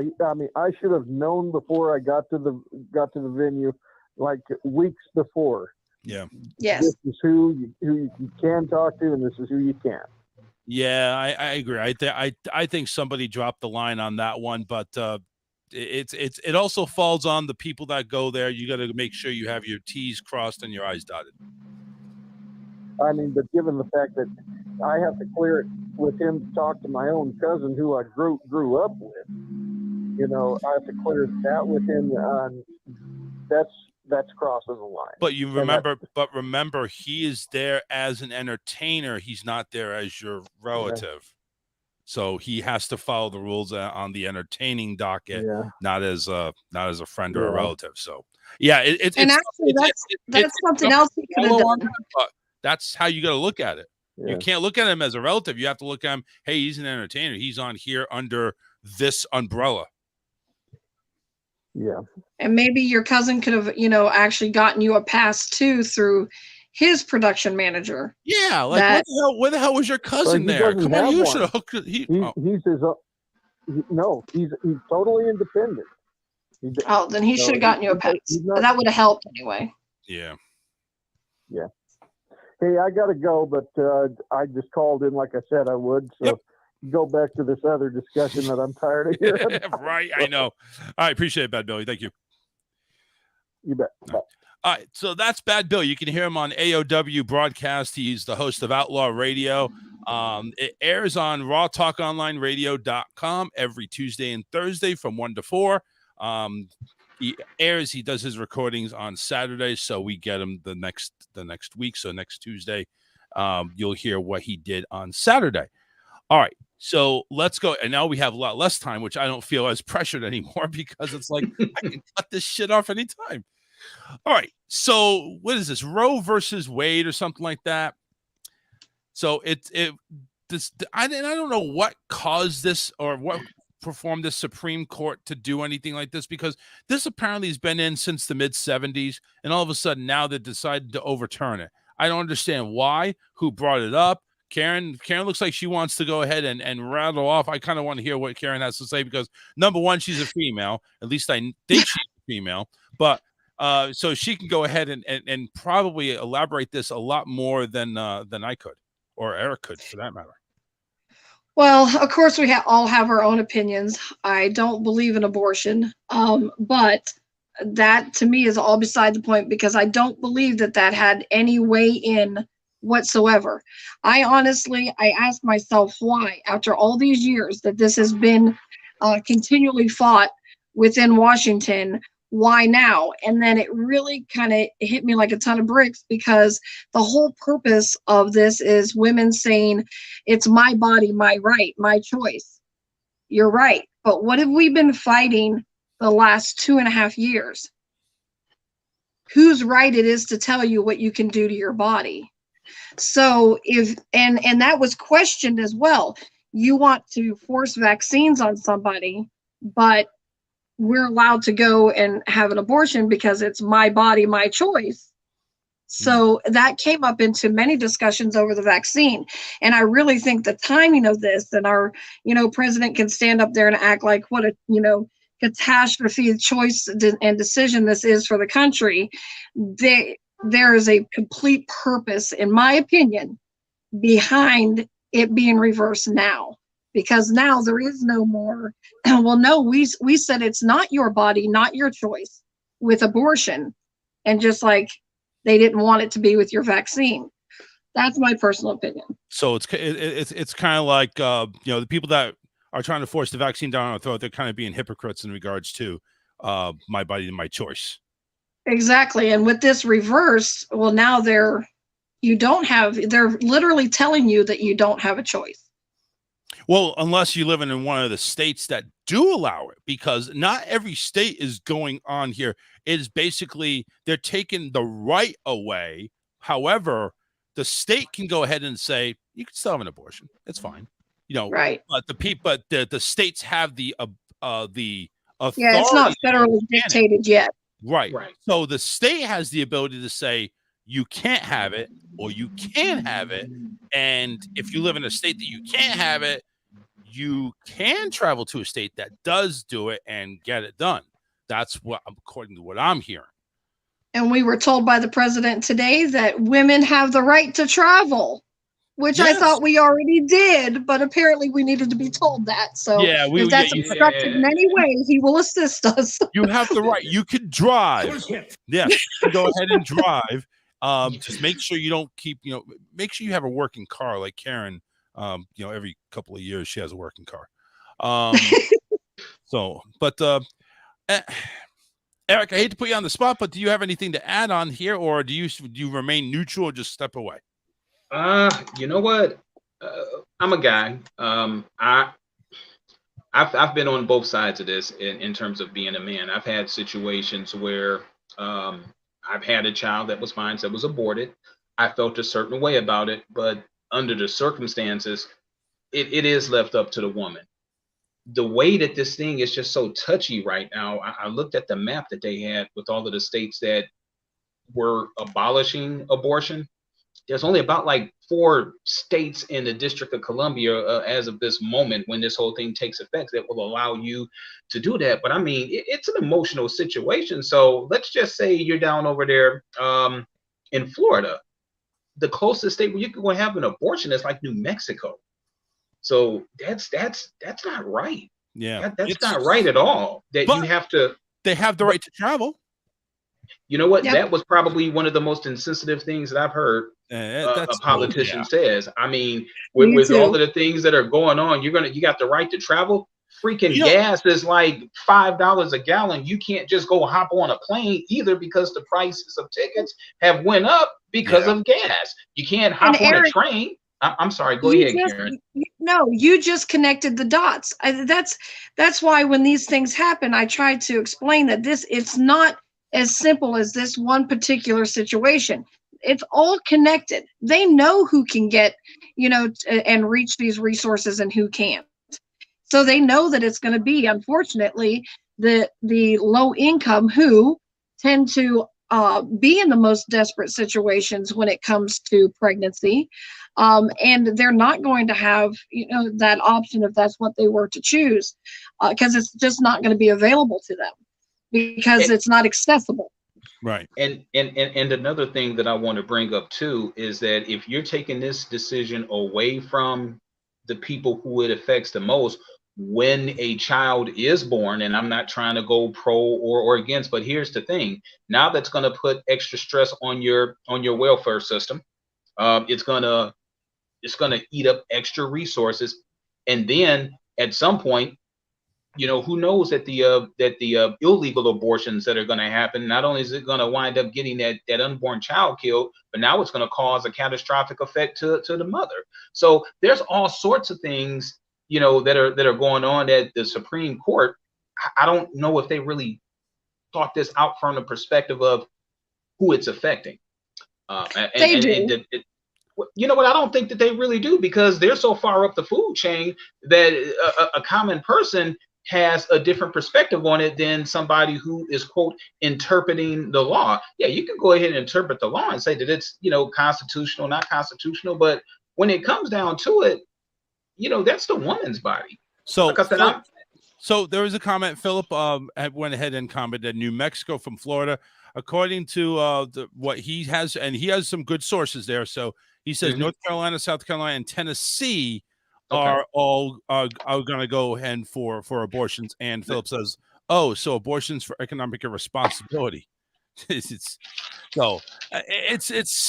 again, like I say, it's one of these touchy subjects that, listen, you're damned if you do, damned if you don't. I can go ahead and say I'm pro-abortion. I can go ahead and say I'm against abortion. I'm pissing somebody off. And you know what? Absolutely. I don't fucking care who the fuck I piss off, because that's the way I feel, and you feel your certain way. That's all I care about. Karen, you're against abortion. Not going to yell at you. Eric, for abortion if you are. Not going to yell at you. I feel abortion is taken on a case-by-case basis. You raped? Okay, let's clean it out. You go ahead and you have sex with 500 men. You accidentally get pregnant. Are you dying? No. You're stuck. But the whole my body, my choice thing, I'm behind it, but there's going to be a responsibility factor. Well, it has to be. Number one, whose body and whose choice is the fetus? And there's the $64,000 question. What came first, the chicken or the egg? That's cheap. That's cheap. $64 billion question. $1 billion question. So honestly, you go ahead and you have a living organism inside your body. How did it get there? A decision that, well, in most cases, it's a decision that two consensual adults made. Wait a second. Let's have somebody yell at me. 409 area code. You're on the air. Hey, what's up, ladies and gentlemen? This is Philip. How are y'all? Hey, what's going on, Philip, man? Oh, pardon me for my heavy breathing. We're still fighting COVID here. So, first off, excellent segment, man. I love the fact that everybody has different opinions and everybody's being nice. That's amazing. I know, right? I appreciate you guys holding that. So I just wanted to lay something out, right? So this whole argument, my body, my choice, women, body autonomy, women, all these should be decisions between a woman and her doctor. It's funny. All the people who make this argument are the same people who are telling you that you're a bad person if you don't go get a vaccine. Yeah, right? I mean, these are people who the argument, it doesn't seem simple. It doesn't seem square, and it doesn't seem even across the board, right? My body, my choice. The government has no business in my body. Yet, just less than 12 months ago, they were all telling you that you're a horrible person if you don't go get a vaccine, an experimental vaccine that only has an efficacy about 3 months, right? So I think when we come at this type of argument, we got to remember the lunacy that both sides are playing. I mean, I do believe that, that, like you said, it should be a case-by-case basis. But I do not believe that it's hard to take any of these people seriously, that now abortions are all of a sudden going to be banned and, the government, has no business in their bodies when all since 2020, we were told you got to have a vaccine or you're a bad person, and it's mandated. So now that it's abortion issues, now we're not going to mandate. Now we got to say, well, the government has to stay out. We got to make up our mind. Well, I think the people that are fighting for this, that are very upset about it, I firmly believe they wanted to keep it in the Constitution. Like, well, we need to keep it here. We need to make sure that right stays our right. And but as I heard somebody speaking out about it, there was nothing in the Constitution about contraceptives. There's nothing in the Constitution about all this other shit that can be taken and all the just. So the Constitution, number one, is outdated. We live our whole lives on this. When this thing for over 250 years, this thing has been in our lives as what we follow. This is kind of like the Bible, but it's outdated, and stuff needs to be adjusted to it. Well, but here's the thing: the Constitution, it's not an outdated document, and I'll explain why I feel that way. Right?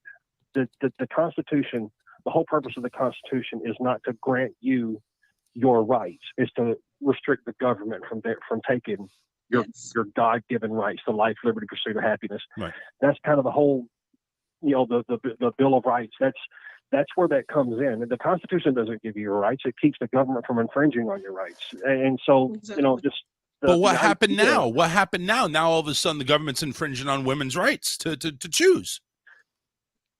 But it's not. That's the thing, because and here's what I mean by that. And I'm gonna try to connect that dot while I can. Take your time, my man. Take your time. Take your time.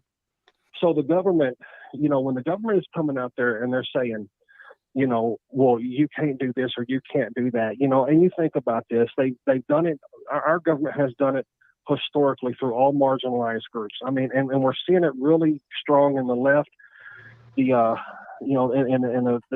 political left. They tell these marginalized people, right? And let's go back to something as simple as voting rights.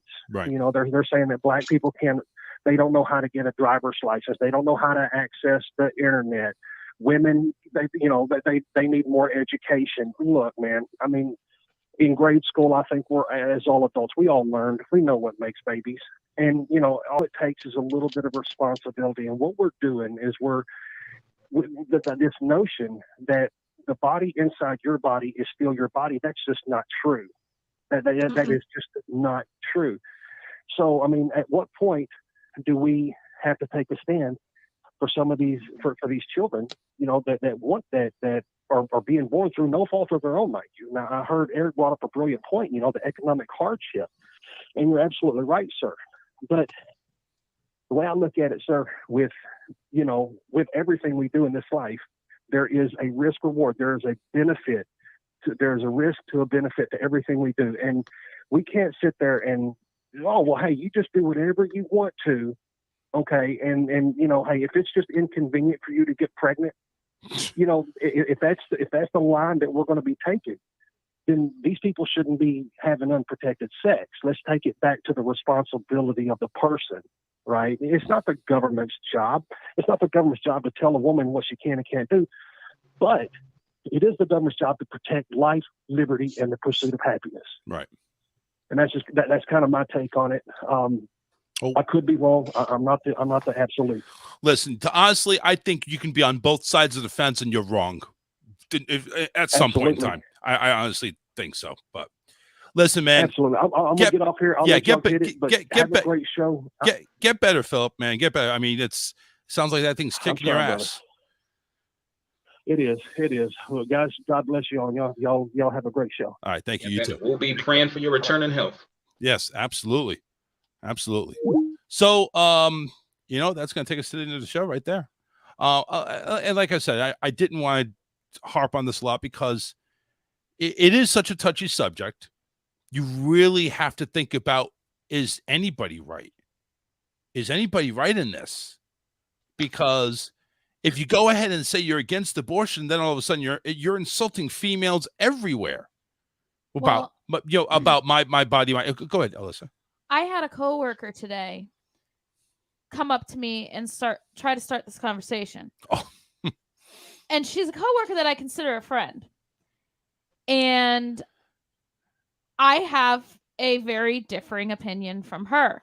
I got that right off the bat without her even really saying anything. What exactly is your opinion? How about that? Now, you don't have to worry about being persecuted here now. I don't believe in abortion. I believe there are some cases like rape or medical, difficulties that might warrant it, but in the general sense of, oh, I got pregnant, I don't want to be pregnant, let's just get an abortion, I don't believe in it. That's, ladies and gentlemen, let me just put to you right now. There are 2 women on my show. Both women say they're against abortion. Both of them. That's all. I rest my case. It's not every woman. It's not everyone. 2 on my show are against it. You know, here's the thing.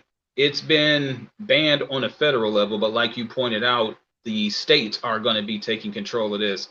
Whatever a person's point of view is, you need to be very, very cautious and very, very aware of what the candidate that you want to represent your area, where they stand with that.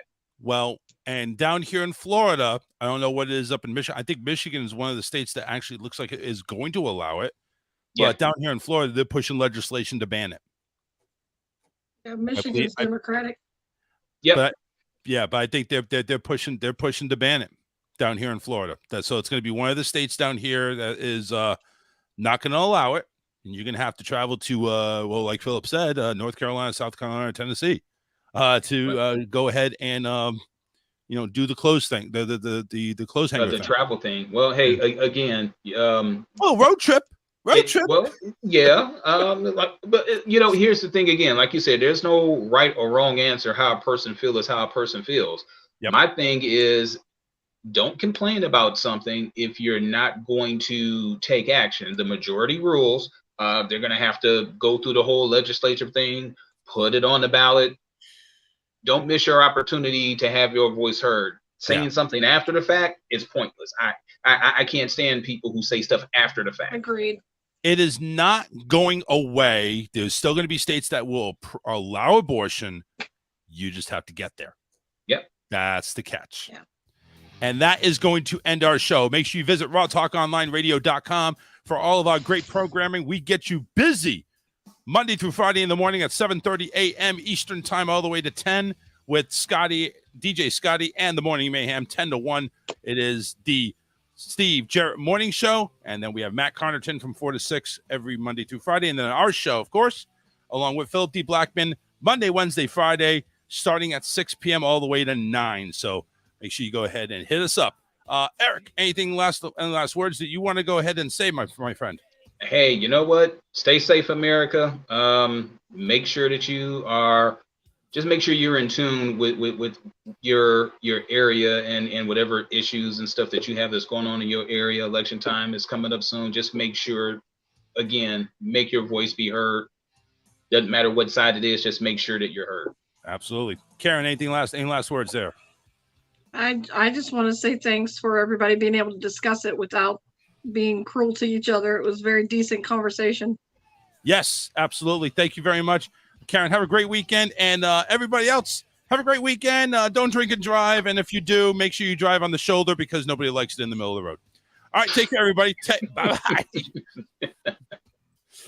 Oh, my God, yeah. Feeling stronger, feeling free. With the shadows of the night